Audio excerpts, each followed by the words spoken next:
అభియాన్ అని చెప్పేసి మనము 24th మార్చ్ 2023లో మనం ఇది మొదలు పెట్టినాము.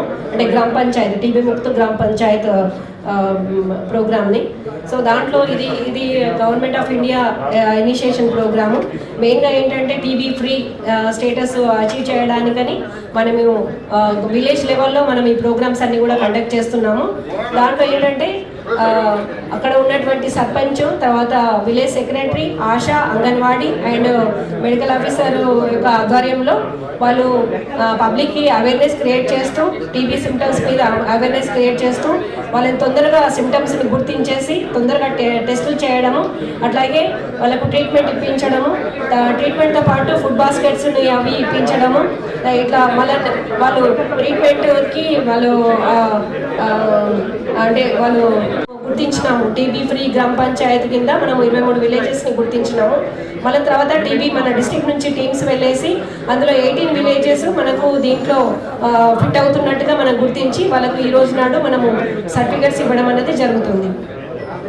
మామూలుగా ఈ ప్రోగ్రామ్ గురించి తీసుకుంటే మనము టీబీఎంఈ 29 మందిని టీబీ కేసులు గుర్తించినాము.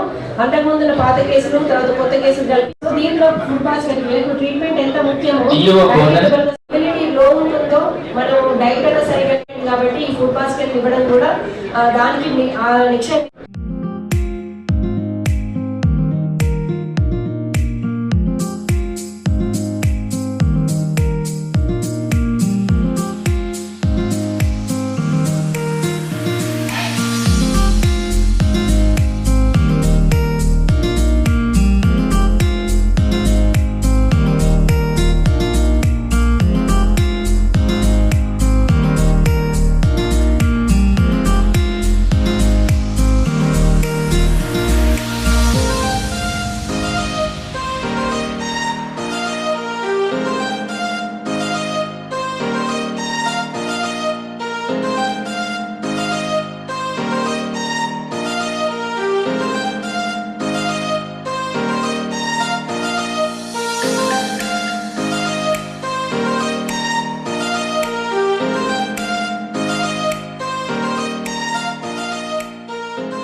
సేఫ్టీ ప్రొటెక్షన్ వీక్లో ప్రోగ్రామ్ ఇవ్వడం జరుగుతుంది ఈ పిల్లలకి. దీనివల్ల వాళ్ళు 18+ ఇయర్స్ పిల్లలకి మనం ఈ సర్టిఫికేట్ ఇష్యూస్ చేస్తున్నాము. సో ఈ యొక్క కార్యక్రమంలో భాగంగా మనకి ఈ రోజు ఇచ్చేసినటువంటి మన గౌరవ ఎస్సీపీసీఆర్ మెంబర్ అయినటువంటి ప్రేమలత అగర్వాల్ గారికి ప్రత్యేక కృతజ్ఞతలు తెలియజేసుకుంటున్నాను. సో ఈ రోజు మన ఆ పిల్లలందరికీ కూడా సర్టిఫికేట్స్ మీ అందరి సమక్షంలో పెద్దలందరి చేతుల మీదుగా ఇప్పించడం జరుగుతుంది. Thank you all.